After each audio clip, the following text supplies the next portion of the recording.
പിതാവിന്റെയും പുത്രന്റെയും പരിശുദ്ധാത്മാവിന്റെയും നാമത്തിൽ ആമേൻ. എൻ്റെ കർത്താവേ, നിന്റെ ഉന്നതമായ നാമത്തെ സ്വസ്ഥം ചെയ്യുന്നു. എൻ്റെ കർത്താവേ, നിന്റെ വിശുദ്ധ പൗരോഹിത്യത്തെ മഹത്വപ്പെടുത്തണമേ.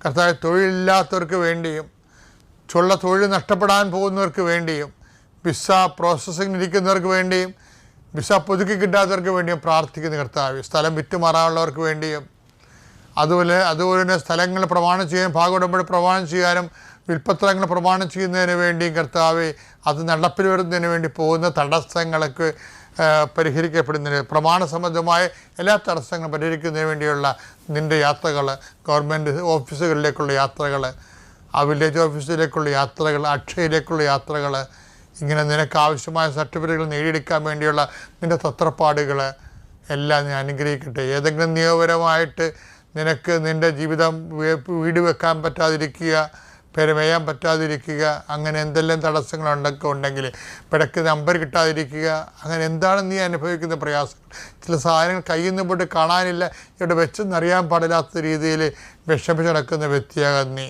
ചിലപ്പോൾ കൈ കഴിഞ്ഞ് വിട്ടുപോയ പണം തിരികെ കിട്ടാൻ യാതൊരു മാർഗ്ഗമില്ലാത്തത്, അങ്ങനെയുള്ള സത്യങ്ങൾ മറ്റുള്ളവർ അറിഞ്ഞു കഴിഞ്ഞാൽ നിനക്ക് ഭീഷണിയായി തീരുമ്പോൾ നീ വിറങ്ങലിച്ചിരിക്കുന്ന വ്യക്തിയാകാം. കർത്താവ് നിന്നെ ഈ നിമിഷം അനുഗ്രഹിക്കുന്നു. കർത്താവ് നിന്നെ സന്ധിക്കും.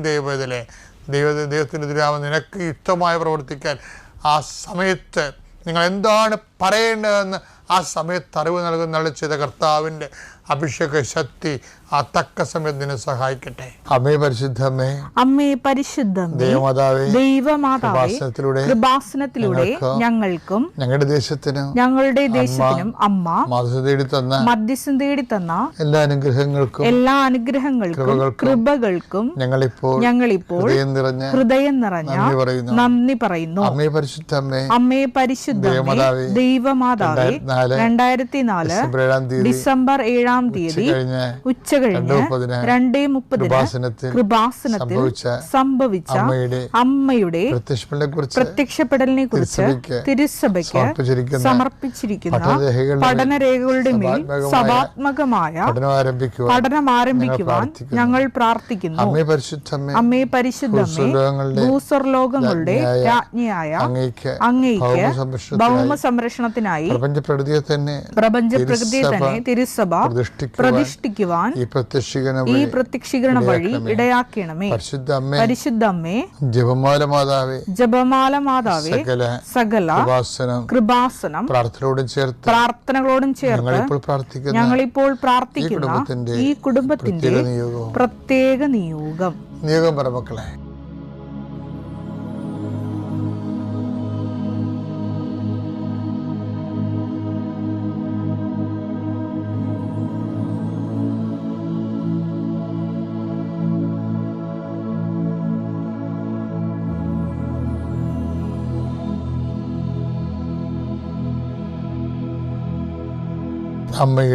അമ്മയുടെ പ്രത്യക്ഷീകരണത്തിന്റെ ഈ അനുഗ്രഹവേളയിൽ ഞങ്ങൾക്ക് സാധിച്ചു തരുവാൻ കനിയണമേ. ആമേൻ. ഞങ്ങളുടെ പിതാവേ, അങ്ങയുടെ നാമം പൂജിതമാകണമേ. അങ്ങയുടെ രാജ്യം വരണമേ. അങ്ങയുടെ തിരുമനസ് സ്വർഗത്തിലെ പോലെ ഭൂമിയിലും ആകണമേ. അന്നു വേണ്ടുന്ന ആഹാരം ഇന്ന് ഞങ്ങൾക്ക് തരണമേ.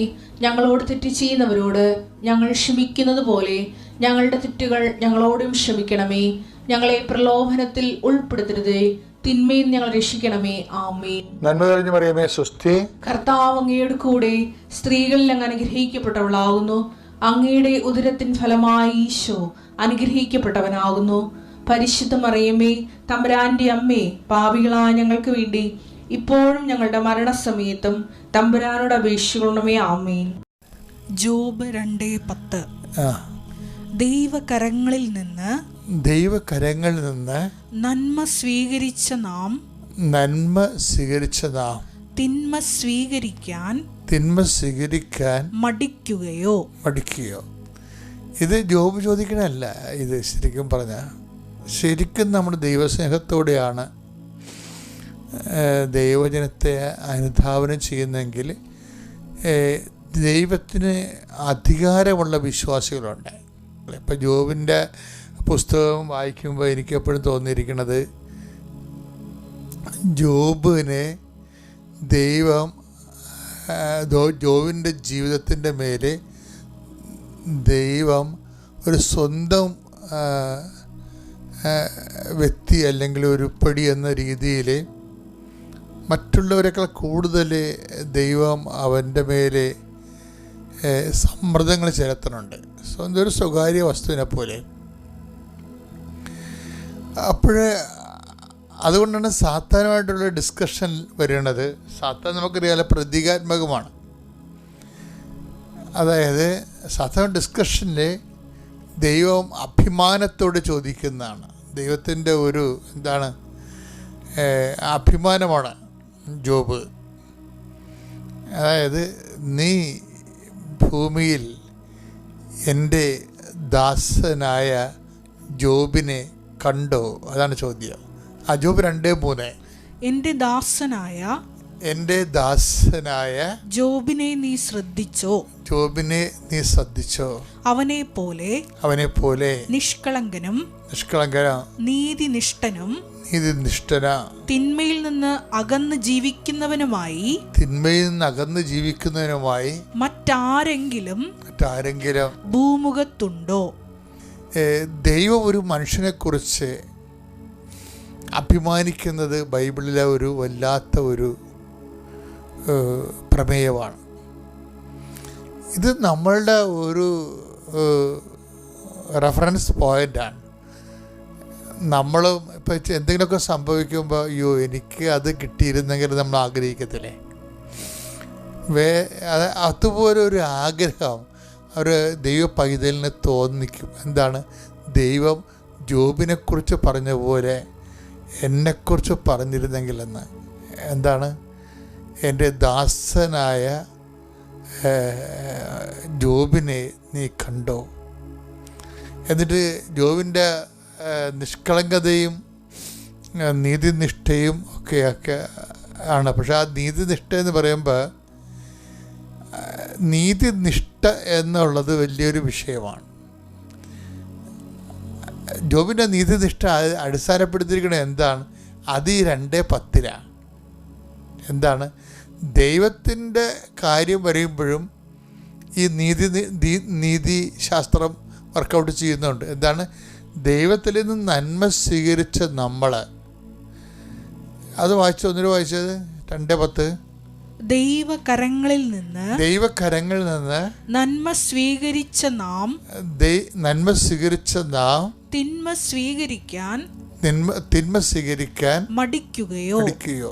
അതാണ് നീതി എന്ന് പറയുന്നത്. അതാണ് എൻ്റെ ദാസനെ നീ കണ്ടു. ആ ഭാഗം ഒന്നിട്ട് വായിച്ചേ. ജോബ് 2:3. ജോബ് 2:3 2:10 നമ്മളെ കണക്ഷൻ. എൻ്റെ ദാസനായ ജോബിനെ നീ ശ്രദ്ധിച്ചോ, അവനെ പോലെ നിഷ്കളങ്കനും നീതിനിഷ്ഠനും തിന്മയിൽ നിന്ന് അകന്ന് ജീവിക്കുന്നവനുമായി മറ്റാരെങ്കിലും ഭൂമുഖത്തുണ്ടോ? ഇപ്പം എൻ്റെ പ്രോബ്ലം എന്ന് വെച്ച് കഴിഞ്ഞാൽ ഈ നീതിനിഷ്ഠ എടുത്ത് പറയുന്നുണ്ട്. ഈ നീതിനിഷ്ഠ ആധ്യാത്മികമൊക്കെ ദൈവവുമായിട്ടുള്ള ജീവിത ഇടപാടുകളിലും ഈ നീതി അവൻ സ്വയം സഹിച്ചുകൊണ്ട് നീതി തന്നെയാണ് ഉറച്ചു നിൽക്കുന്നത്. അതാണ് ചോദിക്കുന്നത്. ദൈവത്തിൽ നിന്ന് നമ്മൾ ഒത്തിരി നന്മ സ്വീകരിച്ചവരാണ്. അപ്പം ദൈവത്തിൽ നിന്ന് എപ്പോഴെങ്കിലും തിന്മകൾ വരുമ്പോഴും നമ്മൾ അതിനെ എന്തുകൊണ്ടാണ് അലോസരപ്പെടുന്നത്? അതാണ് അവൻ്റെ നീതിബോധം എന്ന് പറയുന്നത്. ഇതൊരു ഉയർന്ന നിലവാരമുള്ള ഒരു മാനവികതയാണ് ജോബ് കാഴ്ചവെക്കുന്നത്. ആത്മീയത മാത്രമല്ല, ഒരു ആത്മീയ മനുഷ്യൻ എന്നൊക്കെ പറഞ്ഞിട്ട് പുതിയ നിയമം അവതരിപ്പിക്കുന്ന ഒരു വലിയ ഒരു സങ്കല്പമല്ല, വലിയൊരു സ്റ്റാൻഡേർഡാണ് ആത്മീയ മനുഷ്യൻ. ഈ ആത്മീയ മനുഷ്യൻ ശരിക്കും വളർന്നു തുടങ്ങുന്നത് ജോബിലൂടെയാണ് വളർന്നു വരുന്നത്. വിശ്വാസ പ്രമാണം. സർവശക്തനായ പിതാവും ആകാശത്തിൻ്റെയും ഭൂമിയുടെയും സൃഷ്ടാവുമായ ദൈവത്തിൽ ഞാൻ വിശ്വസിക്കുന്നു. അവിടുത്തെ ഏകപുത്രനും ഞങ്ങളുടെ കർത്താവുമായ ഈശോ മിശിഹായിലും ഞാൻ വിശ്വസിക്കുന്നു. ഈ പുത്രൻ പരിശുദ്ധാത്മാവിനാൽ ഗർഭസ്ഥനായി കന്യകാ മറിയത്തിൽ നിന്ന് പിറന്ന് പൊന്തിയോസ് പീലാത്തോസിന്റെ കാലത്ത് പീഡകൾ സഹിച്ച് കുരിശിൽ തറയ്ക്കപ്പെട്ട് മരിച്ച് അടക്കപ്പെട്ട് പാതാളങ്ങളിൽ ഇറങ്ങി മരിച്ചവരുടെ ഇടയിൽ നിന്ന് മൂന്നാം നാൾ ഉയർത്ത് സ്വർഗത്തിലേക്ക് എഴുന്നള്ളി സർവശക്തിയുള്ള പിതാവായ ദൈവത്തിന്റെ വലതുഭാഗത്തിരിക്കുന്നു. അവിടെ നിന്ന് ജീവിക്കുന്നവരെയും മരിച്ചവരെയും വിധിക്കുവാൻ വരുമെന്നും ഞാൻ വിശ്വസിക്കുന്നു. പരിശുദ്ധാത്മാവിലും ഞാൻ വിശ്വസിക്കുന്നു. വിശുദ്ധ കത്തോലിക്കാ സഭയിലും പുണ്യവാന്മാരുടെ ഐക്യത്തിലും പാപങ്ങളുടെ മോചനത്തിലും ശരീരത്തിന്റെ ഉയർപ്പിലും നിത്യമായ ജീവിതത്തിലും ഞാൻ വിശ്വസിക്കുന്നു. ആമേൻ. ചിലപ്പോൾ നിങ്ങൾ ടെസ്റ്റിംഗ് പീരീഡിലായിരിക്കും. നിങ്ങൾക്കറിയാവില്ല, ദൈവം എല്ലാവരും ടെസ്റ്റ് ചെയ്യത്തില്ല. ഇപ്പം നമ്മളൊരു തേങ്ങ പാകാൻ എടുത്തെന്ന് വിചാരിച്ചോ, എല്ലാ തേങ്ങയും പാകാൻ എടുക്കുക? ഇല്ല. തേങ്ങ നോക്കിയിട്ട് കൊള്ളാം, വിളവ് കിട്ടുന്നതാണ്, കായ്ക്കണ മരമാണ്, അമ്മേലെ തെങ്ങാണെന്നൊക്കെ നോക്കിയിട്ട് നമ്മൾ ആ തേങ്ങ എടുക്കും. എടുത്തിട്ട് പിന്നെ എന്ത് ചെയ്യും? വെള്ളത്തിൽ കൊണ്ടേ ഇടും. അപ്പം ഇത് തിരഞ്ഞെടുപ്പിലൊരു പ്രശ്നമുണ്ട്. തിരഞ്ഞെടുക്കുമ്പോൾ തന്നെ നിങ്ങൾ തിരഞ്ഞെടുത്തിട്ടുണ്ടെങ്കിൽ ആ ടെസ്റ്റ് കഴിഞ്ഞാൽ തിരഞ്ഞെടുക്കത്തുള്ളൂ. അപ്പോൾ തിരഞ്ഞെടുക്കുന്നത് എന്തിനു വേണ്ടിയാണ്? ഇപ്പോൾ അമേരിക്കൻ വിസയൊക്കെ ഇപ്പോൾ ഞങ്ങൾക്ക്, ഇപ്പോൾ ഞാൻ യൂറോപ്പിലൊക്കെ പോകണമെങ്കിൽ വിസ അവർ ഇപ്പം ഞാൻ കഴിഞ്ഞ ദിവസം ഇംഗ്ലണ്ടിൽ പോയി ധ്യാനിപ്പിച്ചു. അപ്പോൾ ആ വിസ അവർ ഒരു മാസത്തേക്ക് തന്നിട്ടുള്ളൂ. അമേരിക്കയിൽ പോയി ധ്യാനിപ്പിക്കാൻ വേണ്ടി കൽക്കട്ടയിൽ ഇൻ്റർവ്യൂവിന് പോയി. അപ്പോൾ അവർ 10 കൊല്ലത്തേക്ക് അമേരിക്ക പോകാനുള്ള വിസ തന്ന്, ഒറ്റ ഇൻ്റർവ്യൂവിന് 10 കൊല്ലം തന്ന്. അത് ആ രാജ്യത്തിൻ്റെ നിയമങ്ങൾ പോലെയാണ്. ഈ ദൈവമായിട്ടുള്ള ഏർപ്പാടെന്ന് പറയണത് നിങ്ങളുടെ ഈ മിനിമം കാര്യമായിരിക്കും എടുക്കുന്നത്, മാക്സിമം എടുക്കും. നിത്യത വരെയുള്ള കവറേജ് ഉള്ളത് കാരണം ഈ ടെസ്റ്റ് അതിൻ്റെ അകത്ത് ഉണ്ടാവും. നിത്യത കവറേജ് ഇല്ലാത്ത ആൾക്കാർക്ക് ടെസ്റ്റ് ഇല്ല. നിത്യത കവറേജ് ഇല്ലെങ്കിൽ ടെസ്റ്റ് ഇല്ല. എന്താണ് അവർക്ക്? അത് എന്തുമാത്രം ഈ ലോകത്തുള്ള ആൾക്കാർ ദൈവത്തെ വിശ്വസിക്കാത്തവരും ഇല്ലേ? അവരുടെ ഭൗതിക കാര്യങ്ങളൊക്കെ ഭയങ്കരമായിട്ട് നടക്കണുണ്ടല്ലോ. പക്ഷേ ജോസഫച്ചൻ ചോദിച്ചാൽ ചിലപ്പോൾ തരികയില്ല. എന്താ കാര്യം? നിത്യതയ്ക്ക് അസൈൻ ചെയ്തിരിക്കുന്നതാണ്. അതുകൊണ്ട് ടെസ്റ്റ് ഉണ്ട്. അപ്പം ദൈവമായിട്ട് ഇത് കാര്യങ്ങൾ അറിഞ്ഞില്ലെങ്കിൽ നമ്മൾ തർക്കിക്കുന്ന ആൾക്കാരെ ഗേറ്റിങ്ങ വെച്ച് തന്നെ ദൈവം ഒഴിവാക്കും.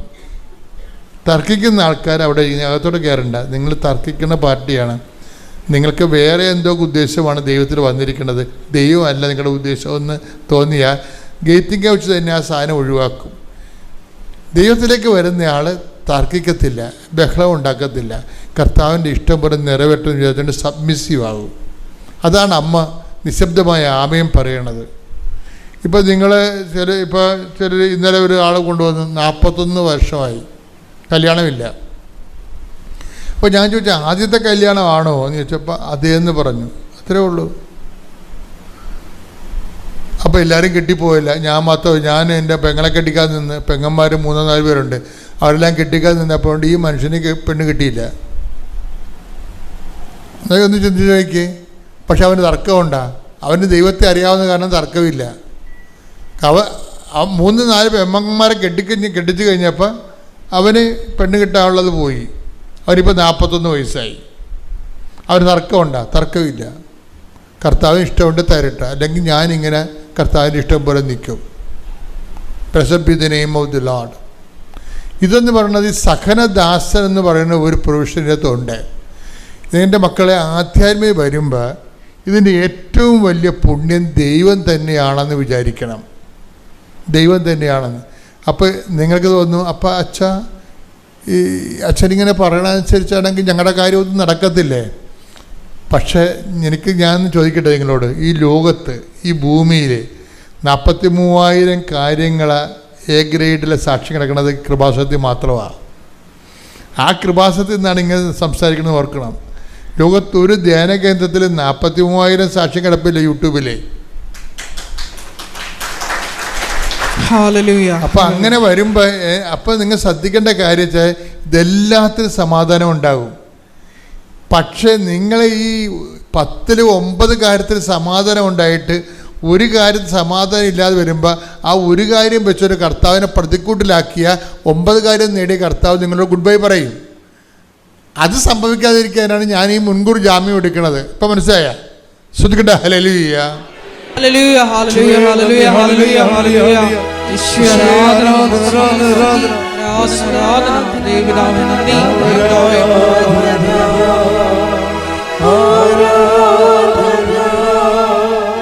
യേശുവേ ആരാധന, ആരാധന, ആരാധന, യേശുവേ ആരാധന. എല്ലാവരും എഴുന്നേൽക്കുക. രോഗസൗഖ്യ പ്രാർത്ഥനയിലേക്ക് പ്രവേശിക്കുകയാണ് നമ്മൾ. അമ്മ മാതാവിനും തിരുക്കുമാരനും കോടാനുകൂടി നന്ദി പറഞ്ഞുകൊണ്ട് ഞാൻ അമ്മ മാതാവ് വഴി എനിക്ക് കിട്ടിയ അത്ഭുത സാക്ഷ്യങ്ങൾ പറയുന്നതിനാണ് ഇവിടെ നിൽക്കുന്നത്. എൻ്റെ പേര് ലിസി മാത്യു. ട്രിവാൻഡ്രത്ത് പേയാട് എന്ന് പറയുന്ന സ്ഥലത്ത് നിന്നും വരുന്നു. ഞാൻ 2023 ജനുവരി 26 ഇവിടെ വന്ന് ഉടമ്പടി എടുത്തത്. ഉടമ്പടി എടുക്കുവാനുണ്ടായ സാഹചര്യം എന്തെന്ന് പറഞ്ഞാൽ, എനിക്ക് 2008 മുതൽ എൻ്റെ യൂട്രസിന് പല വിധത്തിലുള്ള കംപ്ലൈൻറ്റുകളുമായിട്ട് ഞാൻ ട്രീറ്റ്മെൻറ്റിലായിരുന്നു. അങ്ങനെ എല്ലാ വർഷവും ചെക്കപ്പിന് പോവും. അങ്ങനെ 2022 നവംബറിൽ എനിക്ക് അമിതമായിട്ടുള്ള കാലുവേദന, നടക്കാൻ പറ്റാത്ത അവസ്ഥ, തൈറോയ്ഡ് ഹോർമോൺ കൂടി വരുന്നു, അതുപോലെ കൈക്ക് ഭയങ്കര വേദന, അങ്ങനെ ഒത്തിരി അസ്വസ്ഥതകൾ. അപ്പോൾ ഇതൊക്കെ കൊണ്ട് അസഹനീയമായപ്പോൾ വീണ്ടും ഞാൻ യൂട്രസ് സ്കാൻ ചെയ്യുന്നു. അപ്പോൾ അതിൽ എൻ്റെ അതുവരെ ഇല്ലാതിരുന്ന ഒവേറിയൻ സിസ്റ്റം എന്ന് പറയുന്നത് കാണപ്പെടുകയുണ്ടായി. അങ്ങനെ ഞാൻ ഡോക്ടറെ കൺസൾട്ട് ചെയ്തു. അപ്പം ഡോക്ടർ പറഞ്ഞു, ഒവേറിയൽ സിസ്റ്റം ഉള്ളതുകൊണ്ട് നമുക്കൊരു CA ടെസ്റ്റ്, അതായത് ക്യാൻസർ ആൻറ്റിജൻ ടെസ്റ്റ് ചെയ്യാം. അത് ചെയ്തതിന് ശേഷം ഒരു MRI സ്കാനും കൂടി ചെയ്തതിന് ശേഷം നമുക്ക് ഫൈനലായിട്ട് എന്തെങ്കിലും ഒരു തീരുമാനമെടുക്കാം, യൂട്രസ് റിമൂവ് ചെയ്യണോ എന്താണെന്നുള്ളത്. ഏതായാലും ലാസ്റ്റ് ഒരു ചാൻസും കൂടി നമുക്ക് ചെയ്യാം. അങ്ങനെ ഞാൻ CA ടെസ്റ്റ് ചെയ്തു. റിസൾട്ട് വന്നപ്പോൾ അത് 32 എന്നുള്ള നോർമൽ റേഞ്ച് എനിക്ക് 52 ആയിരുന്നു. അപ്പോൾ ഡോക്ടർ പറഞ്ഞു, ഏതായാലും ഒരു ചാൻസും കൂടി നമുക്ക് നോക്കാം, ഒരു MRI ചെയ്യുക, അതിനുശേഷം നമുക്ക് റിമൂവ് ചെയ്യണോ അതോ ഈ CA കൗണ്ട് കൂടുന്നത് ഈ ഒവേറിയൻ സിസ്റ്റിൻ്റെ ഭാഗമായിട്ടാണോ അല്ലയോ എന്നറിയാമെന്ന് പറഞ്ഞു. അങ്ങനെ ഞാൻ ഏതായാലും തീരുമാനിച്ചു. ഞാൻ ഇതിനു മുമ്പും മാതാവ് ജോസഫ് അച്ഛൻ്റെ ഉടമ്പടി ധ്യാനങ്ങൾ കൂടും, പ്രത്യക്ഷീകരണ പ്രാർത്ഥന അല്ലാതെ ഉടമ്പടി എടുക്കാതെ തന്നെ ചൊല്ലാറുണ്ടായിരുന്നു. എനിക്ക് അച്ഛൻ അതുപോലെ ഇവിടെയുള്ള സാക്ഷ്യങ്ങളൊക്കെയും ഞാൻ ജോലി ചെയ്യുന്നതിൻ്റെ ഇടയിൽ കിച്ചണിലായിരിക്കുമ്പോഴും അതുപോലെ വെറുതെ ഇരിക്കുമ്പോഴൊക്കെ കേൾക്കുമായിരുന്നു. അങ്ങനെ എനിക്ക് ഇവിടെ വന്ന് ഉടമ്പടി എടുക്കണമെന്ന് എൻ്റെ മനസ്സിലൊരു തോന്നൽ ഇങ്ങനെ ഉണ്ടായി. അപ്പോൾ വരാനായിട്ട് ആഗ്രഹിക്കും, പക്ഷേ എനിക്ക് കൂടെ വരാനായിട്ട് ആരും ഉണ്ടായിരുന്നില്ല. അങ്ങനെ 25-ാം തീയതി എൻ്റെ 2 ഫ്രണ്ട്സ് പറഞ്ഞു, ഇതുപോലെ റിപ്പബ്ലിക് ഡേ അല്ലേ, നാളെ നമുക്ക് കൃപാസനത്തിൽ പോയി ഉടമ്പടി എടുക്കാം എന്ന് പറഞ്ഞു. അങ്ങനെ അപ്രതീക്ഷിതമായിട്ട് പെട്ടെന്ന് ഞങ്ങൾ 3 പേരും കൂടി ഇവിടെ വന്നു. അപ്പോൾ അവിടെ വീട്ടിൽ വെച്ച് തന്നെ ഞാൻ തീരുമാനിച്ചിരുന്നു, MRI സ്കാൻ ചെയ്യാനായിട്ട് ഡോക്ടർ പറഞ്ഞ സമയത്ത് തന്നെ ഞാൻ ചിന്തിച്ചിരുന്നു, ഞാൻ എന്താണെങ്കിലും കൃപാസനത്തിൽ പോയി ഒരു ഉടമ്പടി എടുത്തതിന് ശേഷം മാത്രമേ MRI സ്കാനിങ്ങിന് പോവുകയുള്ളൂ. അമ്മ മാതാവ് എനിക്ക് പൂർണ്ണ സൗഖ്യം തരും, എനിക്ക് ഒവേറിയൻ സിസ്റ്റം ഒന്നും കാണില്ല, എൻ്റെ CA കൗണ്ടൊക്കെ നോർമലാകും എന്ന് ഞാൻ പൂർണ്ണമായിട്ട് വിശ്വസിച്ച് വിശ്വാസത്തോടു കൂടിയുള്ള പ്രാർത്ഥന രോഗിയെ സുഖപ്പെടുത്തുമെന്നുള്ള വചനം എപ്പോഴും ഉരുവിട്ട്, മരുന്നോ ലേപന ഔഷധമോ അല്ല, എല്ലാവരെയും സുഖപ്പെടുത്തുന്ന അവിടുത്തെ വചനമാണ് നമ്മെ സുഖപ്പെടുത്തുക എന്നുള്ള പല പല വചനങ്ങൾ മനസ്സിൽ ഉരുവിട്ട് വിശ്വാസ പ്രമാണവും ചൊല്ലി ഞാൻ പ്രാർത്ഥിക്കുമായിരുന്നു, ജപമാല മുടങ്ങാതെ. പക്ഷേ ഡെയിലി മാസിന് പൊയ്ക്കൊണ്ടിരുന്ന എനിക്ക് ഈ കാലുവേദന കാരണം, നടക്കാനുള്ള ബുദ്ധിമുട്ട് കാരണം എൻ്റെ മാസിന് പോകുന്നത് മുടങ്ങി. അങ്ങനെ ഞങ്ങളിവിടെ വന്ന് ഉടമ്പടി എടുത്ത് അവിടെ ഭയങ്കര തിരക്കായിരുന്നു. അങ്ങനെ ഞങ്ങൾ രാവിലെ ഇവിടെ എത്തി, ഉടമ്പടിയൊക്കെ എടുത്തു, ഉടമ്പടിയെല്ലാം കഴിഞ്ഞു. അങ്ങനെ തിരിച്ചു പോകാനായിട്ട് വീട്ടിൽ പോയി കഴിഞ്ഞ അന്ന് തന്നെ എനിക്ക് വീണ്ടും ബ്ലീഡിങ് സ്റ്റാർട്ട് ചെയ്തു.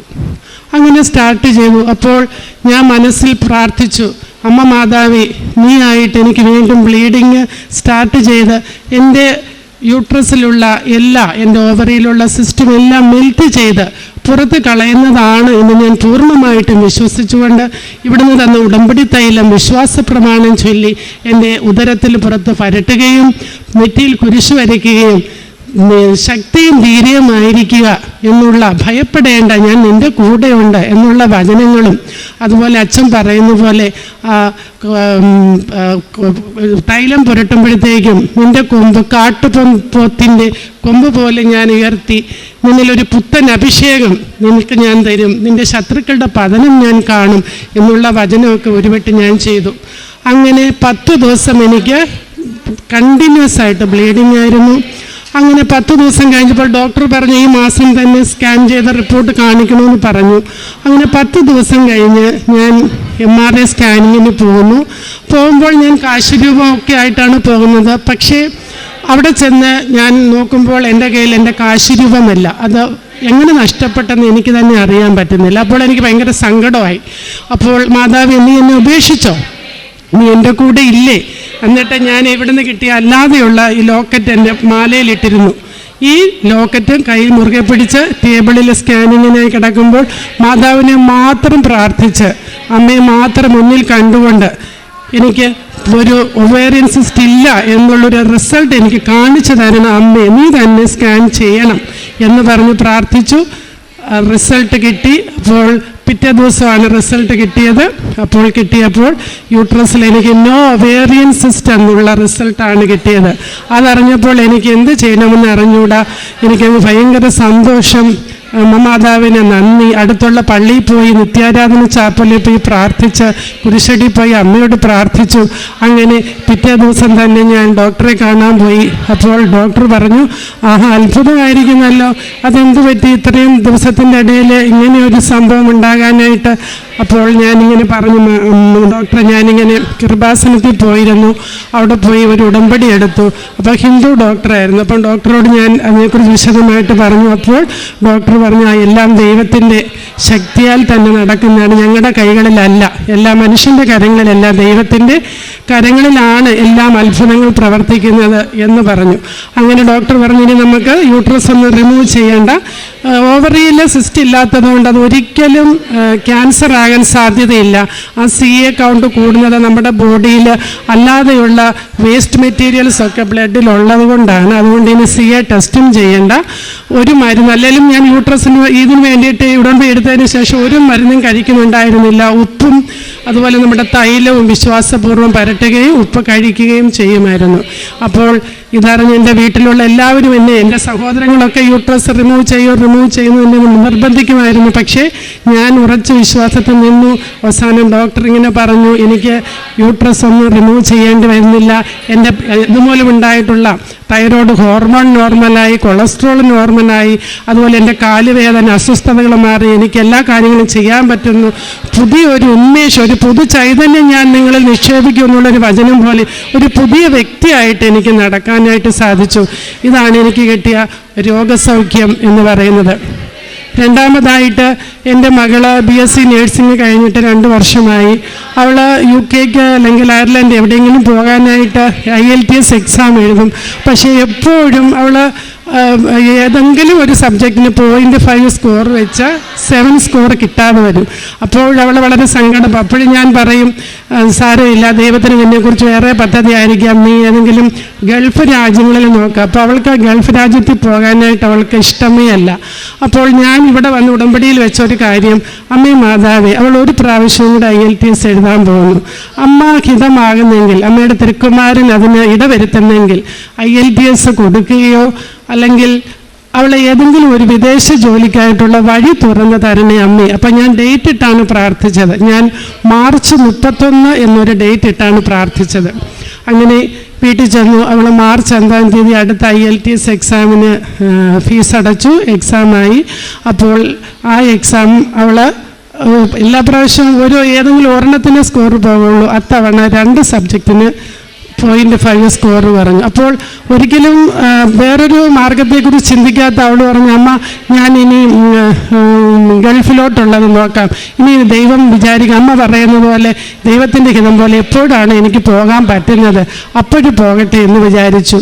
അങ്ങനെ അവൾ ബാംഗ്ലൂരാണ് വർക്ക് ചെയ്യുന്നത്. ആയിടെ തന്നെ അവിടെ നമ്മുടെ ഒഡിപിക് കേരള ഗവൺമെൻറ്റിൻ്റെ ഒരു സൗദി ഇൻ്റർവ്യൂ ഉണ്ടായിരുന്നു. ഞാൻ അവളോട് പറഞ്ഞു നീ പോ. അപ്പം അവൾ പറഞ്ഞു അമ്മ ഞാൻ പോകണം. ഞാൻ പറഞ്ഞു നീ പോ, നിന്നെക്കുറിച്ചുള്ള ദൈവത്തിൻ്റെ ഇഷ്ടം നിറയ്ക്കട്ടെ എന്ന് പറഞ്ഞു. അവൾ പോയി അത് അറ്റൻഡ് ചെയ്തു. അവൾ സെലക്റ്റായി. അപ്പോൾ അവൾ പറഞ്ഞു അമ്മ അതൊരു അതിശയം. ഞാൻ പറഞ്ഞു നീ പ്രത്യക്ഷീകരണ പ്രാർത്ഥന ഞാൻ അവൾക്ക് അയച്ചു കൊടുത്തു, നീ ഇത് ചൊല്ലിയിട്ട് വേണം പോകാനായിട്ട്. അവൾ ചൊല്ലിയിട്ട് കയറി. അവൾ പറഞ്ഞു അമ്മ എല്ലാവരോടും 1 മണിക്കൂറൊക്കെ ക്വസ്റ്റ്യൻ ചെയ്തു, പക്ഷേ എന്നോട് ഒറ്റ ചോദ്യം അവർ ചോദിച്ചുള്ളൂ. എനിക്കൊരു ടെസ്റ്റ് തന്നു. അതിൽ അവൾ 100 ഔട്ട് ഓഫ് 90 സ്കോർ ചെയ്തു. അവൾ അപ്പോഴേ സെലക്റ്റഡായി. അപ്പോൾ അവർ പറഞ്ഞു ഏതായാലും 30 ദിവസത്തിനകം ഓഫർ ലെറ്റർ തരും, അതിനുശേഷം ബാക്കി കാര്യങ്ങൾ അപ്പോൾ നടത്തുമെന്ന് പറഞ്ഞു. അങ്ങനെ പിന്നെ അവൾ ഐഎൽടിഎസിനെ കുറിച്ചുള്ള ചിന്ത അവളുടെ മനസ്സിൽ നിന്ന് മാറി. അപ്പോൾ അവൾ ഇതിലോട്ട് കൂടുതൽ ശ്രദ്ധ പുലർത്തി. അപ്പോൾ മാർച്ച് 31 ഒരു ഡേറ്റ് ഇട്ട് പ്രാർത്ഥിക്കുന്ന കാര്യമാണ് ഞാൻ പറഞ്ഞത്. അപ്പോൾ മാർച്ച് 31 എന്നുള്ള ഒരു ഡേറ്റ്, ഓഫർ ലെറ്റർ അവർ പറയുന്നത് ഏപ്രിൽ 30-ാം തീയതിക്കാകും. പക്ഷേ മാർച്ച് 30-ാം തീയതി എൻ്റെ മകൾക്ക് സൗദിയിൽ നിന്നുള്ള ഓഫർ ലെറ്റർ വന്നു. അങ്ങനെ അവൾക്കത് കൈപ്പറ്റാൻ സാധിച്ചു. അങ്ങനെ അമ്മ മാതാവ് വലിയൊരു അത്ഭുതം തന്നെയാണ് അവൾക്ക് ചെയ്തു കൊടുത്തത്. അങ്ങനെ വഴി തുറന്നു തരണം എന്ന് പറഞ്ഞു. അമ്മ വഴി തുറന്നു തന്നു. ഇപ്പോൾ അതിനുള്ള പ്രോസസ്സിംഗ് ഒക്കെ നടന്നുകൊണ്ടിരിക്കുന്നു. ഒരു 3 മാസത്തിനകം അവൾക്ക് പോകാൻ കഴിയുമെന്ന് വിശ്വസിക്കുന്നു. അതിനുള്ള തടസ്സങ്ങളൊക്കെ അമ്മ മാതാവ് മാറ്റി. എപ്പോഴും ഇപ്പോൾ മാതാവിൽ കൂടുതൽ വിശ്വസിക്കുകയും എല്ലാ ദിവസവും ഡ്യൂട്ടിക്ക് പോകുന്നതിന് മുമ്പ് പ്രത്യക്ഷീകരണ പ്രാർത്ഥന ചൊല്ലുകയും പേഷ്യൻസിനോടൊക്കെ കൂടെയുള്ളവരോടൊക്കെ ഈ കൃപാസന മാതാവിനെ കുറിച്ച് പറയുകയൊക്കെ ചെയ്യുന്നുണ്ട്. അപ്പോൾ ഈ ഉടമ്പടിയിൽ വെച്ച ഈ 2 കാര്യമല്ലാതെ ഒത്തിരി കാര്യങ്ങൾ എനിക്ക് തന്നിട്ടുണ്ട്. അപ്പോൾ എൻ്റെ വീട്ടിലൊരു നിത്യ ഔഷധം പോലെയാണ് ഉപ്പും തൈലവും. അപ്പോൾ ഈ തൈലം വിശ്വാസ പ്രമാണം ചൊല്ലി, ഇപ്പം മോന് തലവേദന അല്ലെങ്കിൽ വയറുവേദന അല്ലെങ്കിൽ നമുക്ക് എന്തെങ്കിലും അസ്വസ്ഥത, കൈകാല് വേദന ഇങ്ങനെ വരുമ്പോൾ അത് പരട്ടിയാൽ അത് പിറ്റേ ദിവസം രാവിലെ ആകുമ്പോൾ അത് കാണത്തില്ല. അങ്ങനെ വളരെ വിശ്വാസമാണ്. ഇപ്പോൾ എൻ്റെ മകനാണെങ്കിലും അതുപോലെ എൻ്റെ ഹസ്ബൻഡിന് 3 വിദേശത്താണ് ജോലി. ഇപ്പോൾ ജനുവരി മുതൽ പുതിയൊരു ജോലി കയറിയപ്പോൾ അവിടെ സാലറി കിട്ടുന്നുണ്ടായിരുന്നില്ല. കാരണം അവരുടെ ബിസിനസ്സൊക്കെ വളരെ നഷ്ടത്തിൽ പോയതുകൊണ്ട് ബിസിനസ്സൊക്കെ ഒന്ന് ലാഭമായതിനു ശേഷമേ സ്റ്റാഫിന് സാലറി കൊടുക്കുകയുള്ളൂ എന്ന് പറഞ്ഞു. അപ്പോൾ ഞാൻ ഹസ്ബൻഡിന് ഇതുപോലെ പ്രത്യക്ഷീകരണ പ്രാർത്ഥന അയച്ചു കൊടുത്തു. എന്നിട്ട് പറഞ്ഞു ഈ പ്രാർത്ഥന ചൊല്ല്, മാതാവ് ഇടപെടും, നമുക്ക് സാലറിയെ കിട്ടുമെന്ന് പറഞ്ഞു. പക്ഷേ സാലറി ജനുവരി കിട്ടിയില്ല, ഫെബ്രുവരി കിട്ടിയില്ല. പക്ഷേ മാർച്ച് ആയപ്പോൾ ഇപ്പോൾ എൻ്റെ ഹസ്ബൻഡിന് ഈ കൊടുക്കാനുള്ള സാലറികളൊക്കെ കുറേശ്ശെയായിട്ട് കൊടുത്തു തീർത്തു. അപ്പം അതും അമ്മ മാതാവ് ചെയ്ത വലിയൊരു അനുഗ്രഹമാണ്. പക്ഷേ ഈ ഹസ്ബൻഡിന് അല്ലെങ്കിൽ പെട്ടെന്ന് ദേഷ്യം വരും, ടെൻഷൻ വരുന്ന കാര്യമൊക്കെ ആണെങ്കിൽ ഇങ്ങനെ ഇപ്പം എന്ത് പ്രശ്നം വന്നാലും അദ്ദേഹം വളരെ ശാന്തനാണ്.